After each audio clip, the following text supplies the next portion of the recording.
श्रीमद् भागवत 325:42। ओम अज्ञानातिमिरान्धस्य ज्ञानाञ्जनशलाकया चक्षुरुन्मिलितं येन तस्मै श्रीगुरुवे नमः। श्रीचैतन्यमनोभीष्टं स्थापितं येन भूतले स्वयं रूपगदा मह्यं ददाति स्वपदान्तिकं।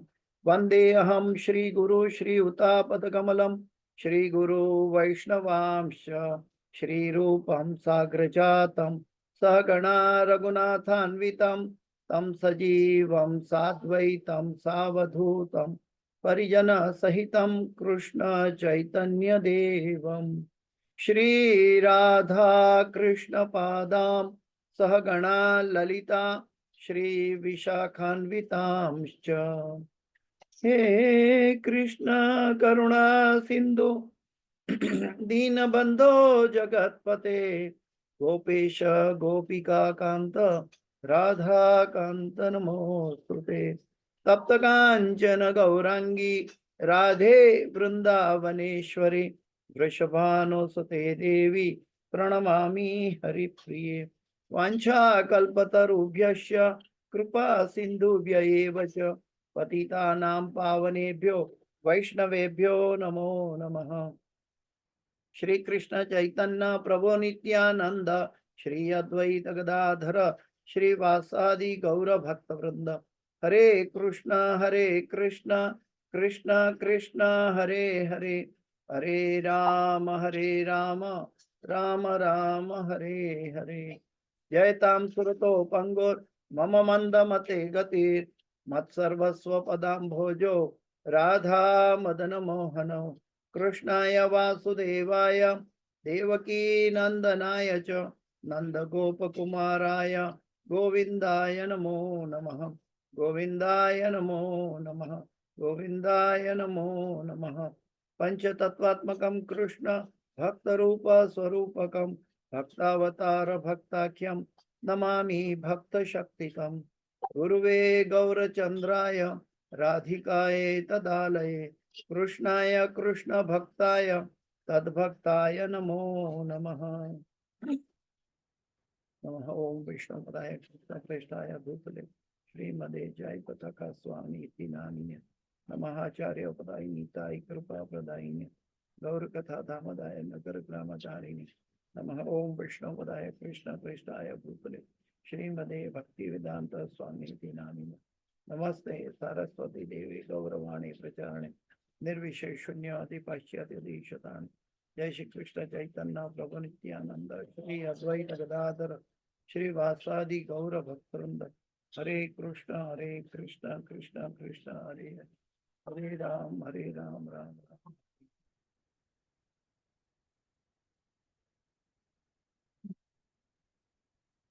ओम नमो भगवते वासुदेवाय। ओम नमो भगवते वासुदेवाय। ओम नमो भगवते वासुदेवाय। नारायणं नमस्कृत्यं नरं चैव नरोत्तमं देवीं सरस्वतीं व्यासं ततो जयमुदीरयेत्। नष्टप्रायेषु अभद्रेषु नित्यं भागवत सेवया भगवते उत्तम श्लोके भक्तिर्भवति नैष्ठकी। हरे कृष्णा। तो श्रीमद् भागवत तीसरा स्कंध 25वां अध्याय 42वां श्लोक 325:42। मद्भयाति वातोयम सूर्यस्तपति मद्भयात् वर्षतीन्द्रो दहत्याग्निर् मृत्युश्चरति मद्भयात्। मद्भयादति वातोयम सूर्यस्तपति मद्भयात् वर्षतीन्द्रो दहत्याग्निर् मृत्युश्चरति मद्भयात्। मद्भयाद्वाति वातोयम सूर्यस्तपति मद्भयात् वर्षतीन्द्रो दहत्याग्निर् मृत्युश्चरति मद्भयात्। कोई दोहराना चाहेगा? मद्भयाति वातोऽयं सूर्यस्तपति मद्भयात् वर्षातेन्द्रो दग्नेर्मृत्युश्चरति मद्भयात्। फिर अनुवाद पे चलते हैं, अनुवाद और तात्पर्य के पर चलते हैं। अनुवाद और तात्पर्य भाई ऐसी भक्ति वेदांत स्वामी श्रील प्रभुपाद महाराज की जय। अनुवाद, भक्ति योग की महिमा के अंतर्गत हम ये पढ़ रहे हैं भगवान की बात। भगवान कपिल देव अपनी माता देवहूति को कह रहे हैं, यह मेरी श्रेष्ठता है कि मेरे ही भय से हवा बहती है, मेरे ही भय से सूर्य चमकता है, और मेघों का राजा इंद्र मेरे ही भय से वर्षा करता है, मेरे ही भय से अग्नि जलती है, और मेरे ही भय से मृत्यु इतनी जाने लेती है। तो मैं फिर से अनुवाद पढ़ता हूं। यह मेरी श्रेष्ठता है कि मेरे ही भय से हवा चलती है, मेरे ही भय से सूर्य चमकता है, और मेघों का राजा इंद्र मेरे ही भय से वर्षा करता है, मेरे ही भय से अग्नि जलती है, और मेरे ही भय से मृत्यु इतनी जाने लेती है। ये भगवान कपिल देव अपनी माता देवहूति को कह रहे हैं कि कैसे भगवान की उपस्थिति में, भगवान के आदेश के अनुसार, भगवान के भय से इस ब्रह्मांड में क्या क्या नहीं हो रहा है। तो ये जब हम पढ़ते हैं तो हमें ध्यान रखना चाहिए कि भगवान कितने महान हैं। भगवान के तत्व के बारे में जानने के लिए भी हमें इससे पथ मिलता है। ये पथ का अनुसरण करने से हम भगवान का शुद्ध भक्त बन सकते हैं, क्योंकि हम भगवान के बारे में, हमारी अंदर कोई शंका कुशंका नहीं रहेगी।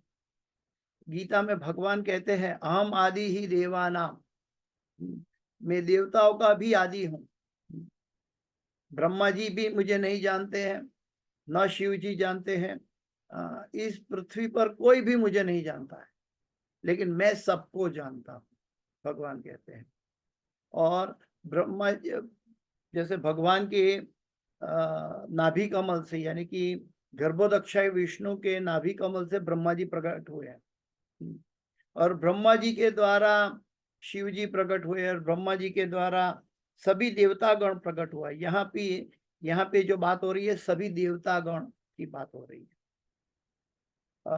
भगवान वो पहला क्रिएटर है, भगवान श्री कृष्ण स्वयं। लेकिन महाविष्णु जो है, भगवान महाविष्णु, वो पहले क्रिएटर है, वो पहला पुरुष अवतार है, और पहले भौतिक जगत एक बादल की तरह दिव्य आकाश में एक कोने में, छोटे से कोने में महत्त्व प्रकट करते हैं, और वो महत्त्व के अंदर ये भौतिक जगत के अनंत कोटि ब्रह्मांड है।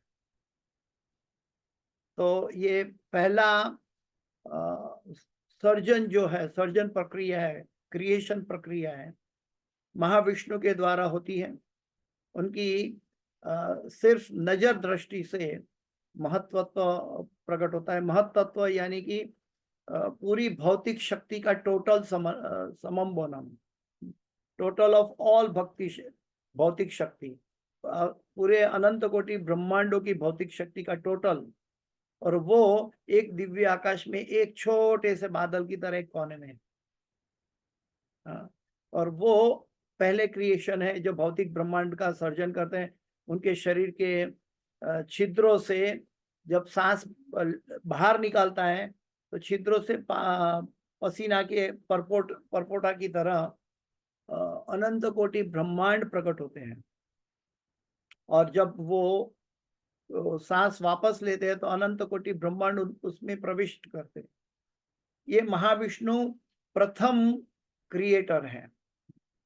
लेकिन जब उनका जो अंश भौतिक ब्रह्मांड में, यानी कि उन्होंने जो जो अपने पसीना से जो जो ब्रह्मांड प्रकट हुए, वो सभी ब्रह्मांड में भगवान विष्णु का तत्व जाता है, और वो कहलाता है गर्भोदक्षाय विष्णु। वो गर्भोदक्षाय विष्णु की नाभि कमल से ब्रह्मा जी प्रकट होते हैं। और ब्रह्मा जी ये भगवान की गाइडलाइन के अनुसार तप करने के बाद उनको आदेश मिलता है, तो ब्रह्मा जी भगवान के आदेश के अनुसार सृष्टि का सर्जन करता है, जिसमें सूर्य देवता, वायु देवता, इंद्र देवता सभी गण आ जाते हैं। मतलब 33 करोड़ देवी देवता सेकेंडरी क्रिएटर विसर्ग लीला, भगवान प्रकट करते हैं वो सर्ग लीला, ये विसर्ग लीला जो फिर से ब्रह्मा जी के द्वारा प्रकट हुई, ये लीला के अंदर सभी देवतागण प्रकट होते हैं। और वो देवतागण से पूर्व ब्रह्मा जी थे, ब्रह्मा जी से पूर्व गर्भोदक्षय विष्णु थे, और गर्भोदक्षय विष्णु से पूर्व महाविष्णु थे, और महाविष्णु से भी पूर्व भगवान नारायण थे, और भगवान नारायण से भी पूर्व भगवान बलराम जी और कृष्ण थे। तो ये कहते हैं कि भगवान कहते हैं कि मेरे भय से वायु बहती है, भगवान की इच्छा मात्र से, लेकिन वायु देवता भी भगवान के भय से बहते हैं। सूर्य भी तपते हैं 24/7 365 डेज, 2400 घंटा और 365 दिन पूरा साल भर बिना संडे की छुट्टी लिए। वो किसी भी तरह का एक क्षण भी कहीं भी रुके बिना, भगवान सूर्य देवता जो है वो अपनी निर्धारित कक्षा में परिभ्रमण करते हैं। किसके भय से? भगवान के भय से। इंद्र देवता जो देवताओं के राजा कहलाते हैं, वो इंद्र देवता भी भगवान के भय से बारिश करते हैं। और मृत्यु, साक्षात मृत्यु भी भगवान के भय से सबकी जान लेती। तो भगवान, हम आदि ही देवानाम, भगवान कहते हैं मैं आदि हूं, यानी कि देवताओं के भी आदि, ब्रह्मा जी के भी आदि हूं। यानी कि हमें समझना चाहिए कि जब आप भगवान की बात करते हैं तो देवतागण उनको नहीं जानते तो मनुष्य की तो बात ही क्या है। तो ये भगवान को जानने के लिए हमें साधु गुरु शास्त्र की आवश्यकता है, नहीं तो हम मनोधर्म में बह जाएंगे। यहाँ पे भगवान की महत्ता की बात चर्चा हो रही है, लेकिन साथ साथ ये भी जानना है कि हमारी अज्ञानता को मिटाने के लिए भगवान कौन है, देवी देवता कौन है, और हम कौन है। हम एक तुच्छ जीव है, देवी देवता भी जीव है, लेकिन भगवान के आज्ञाकारी सेवक है। और भगवान विष्णु या भगवान नारायण या भगवान कृष्ण स्वयं पूर्ण पुरुषोत्तम परमेश्वर। तो कोई भी मनुष्य भगवान नहीं बन सकता। मनुष्य अपने पुण्य कर्मों से देवी देवता बन सकता है, लेकिन कभी भगवान नहीं बन सकता। ये चीज हमें ध्यान रखना चाहिए। कलयुग में क्या है, इस कहीं गली गली में अवतार है, सभी जगह भगवान के अवतार देकर नाम देता है। कोई योगी चमत्कार करता है तो कहेगा कि ये भगवान है, लेकिन भगवान कोई मनुष्य नहीं बन सकता। लेकिन भगवान मनुष्य का रूप धारण कर सकते हैं, भगवान स्वयं मनुष्य का। लेकिन इसका पहचान क्या होगा? तो भगवान के जो अवतार होते हैं, हजारों साल पहले शास्त्र में उनका उल्लेख होता है। हजारों साल, जब उनके माता पिता भी नहीं, वो स्वयं भी नहीं प्रकट हुए, उससे हजारों साल पहले सनातन धर्म के शास्त्र में उसका उल्लेख होता है, और वो उल्लेख के अनुसार भगवान प्रकट होते हैं। तो भगवान का प्राकट्य के लिए कोई हौच-पौच स्टोरी या कहानियां नहीं होती है। जो अज्ञानी जन कहते हैं ये मैथोलॉजी, ये एक कल्पना है, काल्पनिक है, बिल्कुल गलत बात है। जैसे कि त्रेता युग में भगवान राम प्रकट हुए, लेकिन सतयुग में वाल्मीकि जी ने रामायण लिख दी थी नारद मुनि के आदेश से। तो हम देख सकते हैं कि सतयुग एक युग के पहले रामायण लिख चुकी थी, और उसके बाद त्रेता युग में भगवान राम का अवतरण हुआ। इसलिए उनको, भगवान राम को हम भगवान कहते हैं, ऑथेंटिक भगवान। ऐसा नहीं कि हौच पौच किसी ने कह दिया, लाखों लोग फॉलो कर रहे हैं तो हम उसको भगवान मानते हैं। ये अज्ञानता है और ये बुद्धिमत्ता भी नहीं है, और ये हमारा जीवन को गुमराह करने की बातें हैं। देवतागण भी हमारा उद्धार नहीं कर सकते हैं, तो फिर सामान्य मनुष्य जो अपने आप को भगवान कहता है वो कैसे कर सकते हैं? लेकिन भगवान अपना रिप्रेजेंटेटिव भेजते हैं, जिसको हम गुरु कहते हैं अपनी परंपरा में। एवं परंपरा प्राप्तम इमं राजर्षयो विदुः। भगवान की प्रणालिका से ये प्राप्त हो सकता है। सकाले ने हमता नष्ट योगो परम तप। गीता में भगवान कहते हैं कि जो मेरा ज्ञान, मेरे बारे में जो ज्ञान है वो नष्ट हो चुका था। हे अर्जुन, मैंने पहले सूर्य देव विवक्षा को सबको दिया था, लेकिन वो समय के पाबंदी में लुप्त हो गया। तो वही ज्ञान मैं अर्जुन तुम्हें फिर से कह रहा हूं। यानी कि जीवन की अगर दिशा चाहिए, तो हमें भगवान की वाणी को स्वीकारना होगा। जैसे कहते हैं इस संसार में दशा बदलने के लिए दिशा चाहिए, और दिशा बदलने के लिए शास्त्र चक्षु चाहिए। श्रीमद तात्पर्य में चलते हैं, प्रभुपाद जी के तात्पर्य के साथ। श्रीमद भगवद गीता में पूर्ण पुरुषोत्तम भगवान श्री कृष्ण कहते हैं कि उनकी अध्यक्षता में के कारण ही समस्त कार्यों में प्राकृतिक नियम ठीक से काम कर रहे हैं। मय्याध्यक्षेन प्रकृति सूयते सचराचरम हेतुना नेत कौन्तेय जगत परिवर्तते। प्रभुपाद जी जो भी समझाते हैं, जो भी लिखते हैं, वो या तो भगवान की वाणी है, या भक्तों का अनुभव है, या भक्तों की वाणी है, या शास्त्रों का कोट है। प्रभुपाद जी ने कभी अपने जेब से नमक मिर्ची छिड़कने का, अपनी फिलोसफी, पॉकेट फिलोसफी बताने का प्रयत्न नहीं किया है। किसी को यह नहीं सोचना चाहिए कि प्रकृति के बिना अध्यक्षता के स्वतः कार्य कर रही है। प्रकृति अध्यक्षता के बिना स्वतः कार्य कर रही है, ऐसा नहीं है। कभी भी एक पानी की बूंद से कोई मनुष्य का क्रिएशन नहीं हो सकता माता के गर्भ में। लेकिन भगवान कहते हैं अहम बीज प्रदा पिता। तो भगवान की प्रणाली में, भगवान की निगरानी में वो एक बूंद माता की वूम में मनुष्य का रूप धारण करता है। हर एक योनि में ऐसी 84 लाख योनि है। तो प्रकृति की स्वयं नहीं कर सकती। प्रकृति यानी ये शरीर, प्रकृति स्वयं ये कुछ पैदा नहीं कर सकता। इसलिए भगवान ने पहले कह चुका है कि हम बीज प्रद पिता, मैं ही सारे जगत का पिता हूं, बीज देने वाला। वैदिक ग्रंथ कहते हैं कि बादल इंद्रदेव द्वारा नियंत्रित होते हैं, उष्मा का वितरण सूर्यदेव द्वारा होता है, शीतल चांदनी चंद्र द्वारा वितरित होती है, और वायुदेव की व्यवस्था के अंतर्गत वायु प्रवाहित होती है।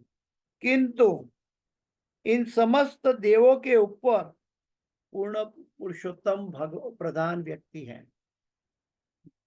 इसलिए भगवत गीता में 15वें अध्याय में भगवान कहते हैं यो मामेव सम्मूढ़ो जानाति पुरुषोत्तमम स सर्वविद भजते माम सर्व भावेन भारत।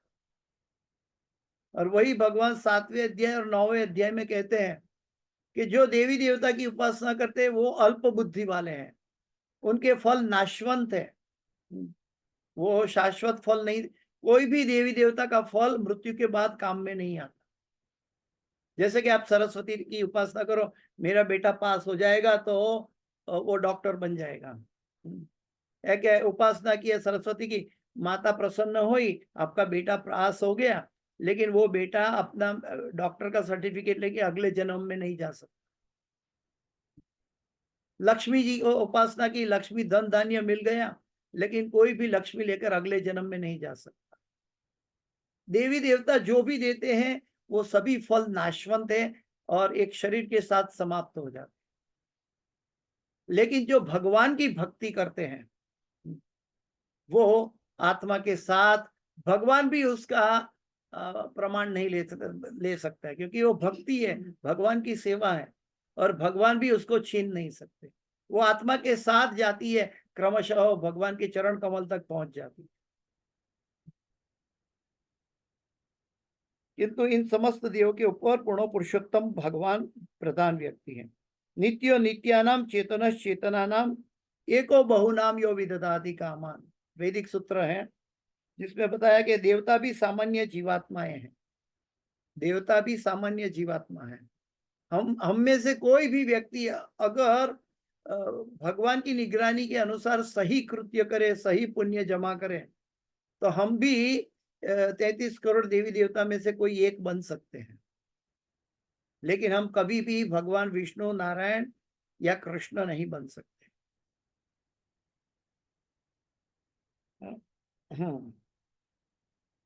किंतु अपनी आज्ञाकारिता के कारण, अपनी भक्तिमय प्रवृत्ति के कारण वे ऐसे पदों पर नियुक्त किए गए हैं। भगवान के जो भक्त गण हैं, देवता गण, वो आज्ञाकारी है। आज्ञाकारी का अर्थ क्या है कि भगवान की आज्ञा का पालन करते हैं। देखिए, आज्ञा पालन का अर्थ क्या एग्जैक्टली समझने के लिए, कि कोई एक बार कुछ कहा और वो आपने कर दिया तो आप बोलेंगे मैंने आज्ञा पालन कर दिया। नहीं, आज्ञा पालन एक जर्नी है, एक यात्रा है। उसके बाद उनको आगे पीछे ऊपर नीचे कहीं भी और कुछ नहीं सोचना है और कुछ नहीं करना है। गुरु मुख पद्म वाक्य चित्ते ते कोरी आय, क्या और ना कोरी हो मने आशा, हम गुरु के लिए गुरुवाष्टक में गाते हैं, गुरु आरती में, गुरु पूजा में। लेकिन ये एक डेस्टिनेशन नहीं है, ये यात्रा है। तो आज्ञाकारिता ये शब्द खाली हम समझते हैं कि ओबीडियंट है, नहीं। आज्ञाकारिता का शब्द है कि वो हमेशा के लिए भगवान की आज्ञा का पालन करता है। एक क्षण के लिए, एक समय के लिए, एक मिनट के लिए नहीं, हमेशा। उसको कहते हैं आज्ञाकारी। वे ऐसे, इसीलिए भगवान ऐसे जीवों को देवताओं के पद पर उसको नियुक्त करते हैं। ये विभिन्न देवता या अधीक्षक यथा चंद्र, वरुण, वायु आदि अधिकारी देवता कहलाते हैं। वो अधिकारी देवता गण है। देवता विभागीय अध्यक्षों की भांति होते हैं। जैसे कि पहले पार्लियामेंट होती है, फिर राज्यसभा होती है, फिर प्रधानमंत्री होते हैं, फिर राज्य मुख्यमंत्री होते हैं, फिर उनका प्रधानमंडल होता है। ठीक वैसे ही भगवान का अरेंजमेंट भी ठीक ऐसा ही है। देवता विभागीय अध्यक्षों की भांति होते हैं। परमेश्वर की सत्ता में केवल एक ग्रह या 2-3 ग्रह नहीं है। परमेश्वर की सत्ता में केवल एक ग्रह या 2-3 ग्रह नहीं है। उनके सत्ता में लाखों ग्रह, लाखों ब्रह्मांड होते हैं। और एक मिनट के लिए, एक पल के लिए, एक क्षण के लिए भी कहीं भी गलत कार्य नहीं होता। भगवान जो चाहते हैं वैसा हो रहा है। और जीव की जो स्वतंत्रता दी है, वो जीव जो चाहते हैं वैसा उनको गति मिलती है। इतना लाखों करोड़ों ब्रह्मांड होने के बावजूद भी भगवान अपनी कक्षा में स्थिर रहते हैं। वो कुछ कार्य नहीं करते हैं। उनको कुछ कार्य करने की जरूरत नहीं है। भगवान तो आनंद के भोक्ता है, वो बंसी बजैया है। उनको कार्य करने की जरूरत नहीं है। उनकी निगरानी में, उनकी अध्यक्षता में महाविष्णु प्रथम पुरुष अवतार, जो कि क्रिएशन का कार्य करते हैं। पूर्ण पुरुषोत्तम भगवान की सत्ता व्यापक होती है और उन्हें सहायकों की आवश्यकता होती है। इसलिए भगवान महाविष्णु भी हर एक ब्रह्मांड में उनकी नाभि कमल से प्रथम जीवात्मा ब्रह्मा प्रकट करते हैं। तो भगवान की नाभि कमल से, तो वैसे तो हम देखते हैं कि स्त्री पुरुष के संबंध से भौतिक जगत में मनुष्य की उत्पत्ति होती है, लेकिन स्वयंभू भगवान, ब्रह्मा जी का दूसरा नाम है स्वयंभू, वो स्वयं भगवान, अकेले भगवान के नाभि कमल से प्रकट हुए हैं। तो ऐसा कोई मनुष्य या कोई भी जीव नहीं कर सकता। कोई भी जीव, कोई भी देवी देवता भगवान के रिप्रेजेंटेटिव को छोड़कर, भगवान की परंपरा को छोड़कर, शुद्ध भक्त और संतों को छोड़कर, कोई भी देवी देवता हमारा जन्म, मृत्यु, जरा, व्याधि नहीं टाल सकता। हमारा जन्म मृत्यु जराव्याधि केवल मुकुंद मुक्ति के दाता ही प्रदान कर सकते हैं। देवतागण उनके शरीर के अंग माने जाते हैं। भगवान की सत्ता व्यापक होती है और देवतागण उनके शरीर के अंग माने जाते हैं, ऐसा वैदिक साहित्य में वर्णन मिलता है। ऐसी परिस्थितियों में सूर्यदेव, चंद्रदेव, अग्निदेव तथा वायुदेव परमेश्वर की अध्यक्षता में कार्य करते हैं। परमेश्वर की अध्यक्षता, प्रभुपाद जी समझाते हैं, अगर सूचनाओं का आदेश पालन नहीं है तो संचालन कैसे हो सकता है। इस्कॉन के लिए प्रभुपाद जी ने कहा कि जो मेरे आदेश है उसका पालन नहीं होगा तो इस्कॉन कैसे काम करेगा। ठीक वैसे ही भगवान की अध्यक्षता यानी भगवान की आज्ञाकारिता में देवतागण सभी उनके आदेशों का पालन करते हैं, बल्कि दूसरे शब्दों में भय से भी कार्य करते हैं, ऐसा भी कह दो। वो कोई छुट्टी नहीं लेते हैं कि भाई आज संडे है एक दिन छुट्टी कर ले, नहीं तो साल में एक दिन छुट्टी दे दे, नहीं, वो हमेशा कार्यरत रहते हैं भगवान के आदेश अनुसार। इसकी पुष्टि श्रीमद् भगवद गीता में हुई है। मय्याध्यक्षेण प्रकृति सूयते सचराचरम। प्राकृतिक नियमों का कार्यान्वयन उनकी अध्यक्षता में होता है। पृष्ठभूमि में उनके रहने के कारण प्रत्येक वस्तु नियत समय से तथा नियमित रूप से संपन्न होती रहती है। नियत समय से तथा नियमित रूप से।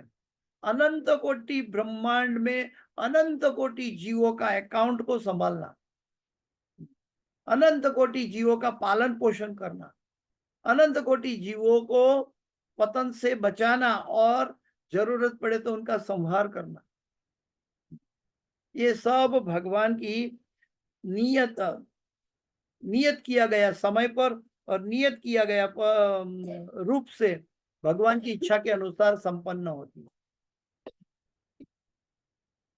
जो मनुष्य भगवान की शरण ग्रहण कर लेता है, माम एव ये प्रपद्यन्ते माया में ताम तरन्ति, जो मनुष्य श्री भगवान की शरण ग्रहण कर लेता है उसकी रक्षा अन्य समस्त प्रभाव से की जाती है।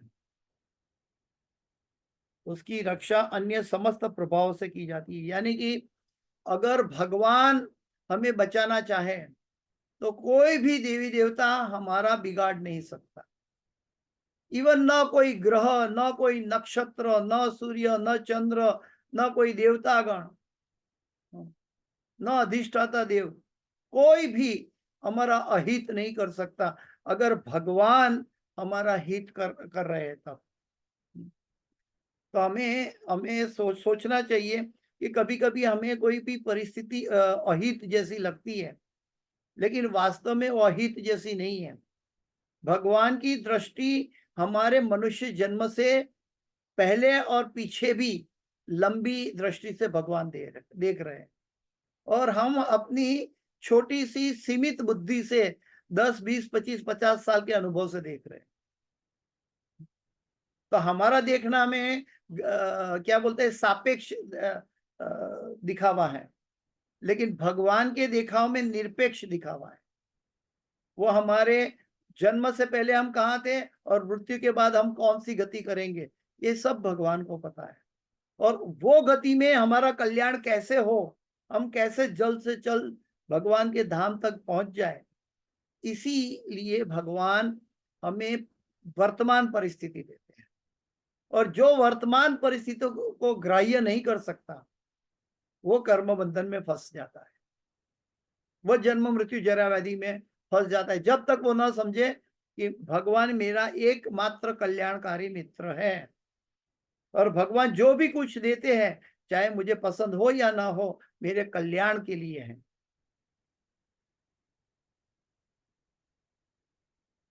तब वह न किसी की सेवा करता है न किसी का कृतज्ञ रहता है। हाँ, भगवान कहते हैं कि जो मनुष्य भगवान की शरण ग्रहण कर लेता है उसकी रक्षा अन्य समस्त प्रभाव से की जाती है।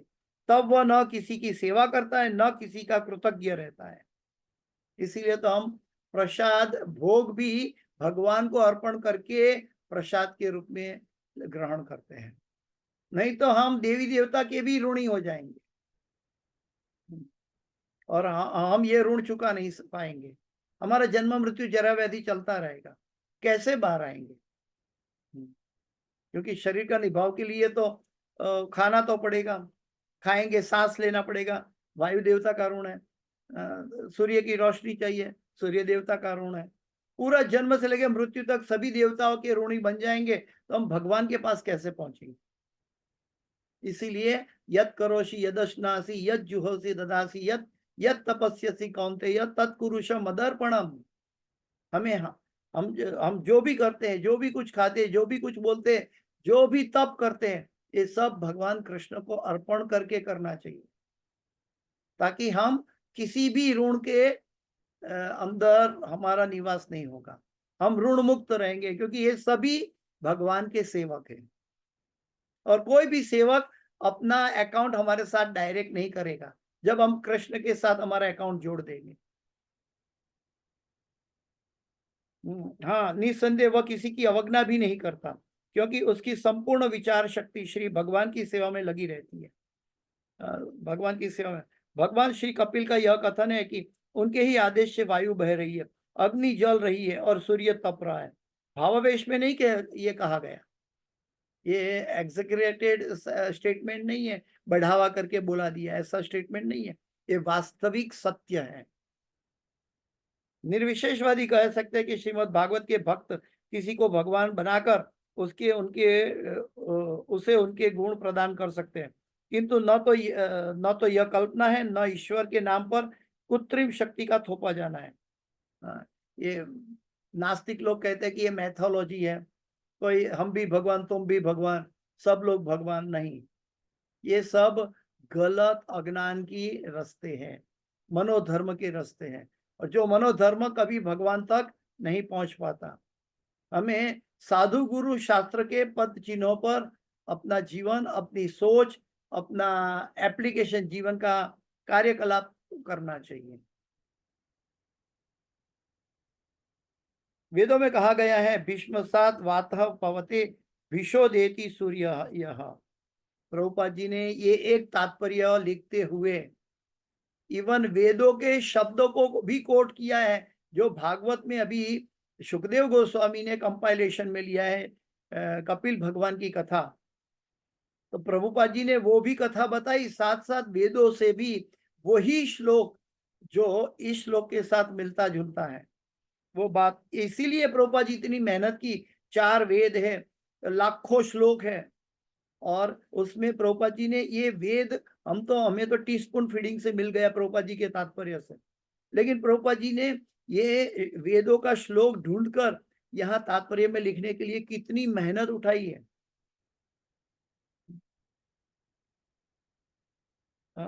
वेदों में कहा गया है भीष्मसाद वातः प्रवते भीष्मो देति सूर्य यह।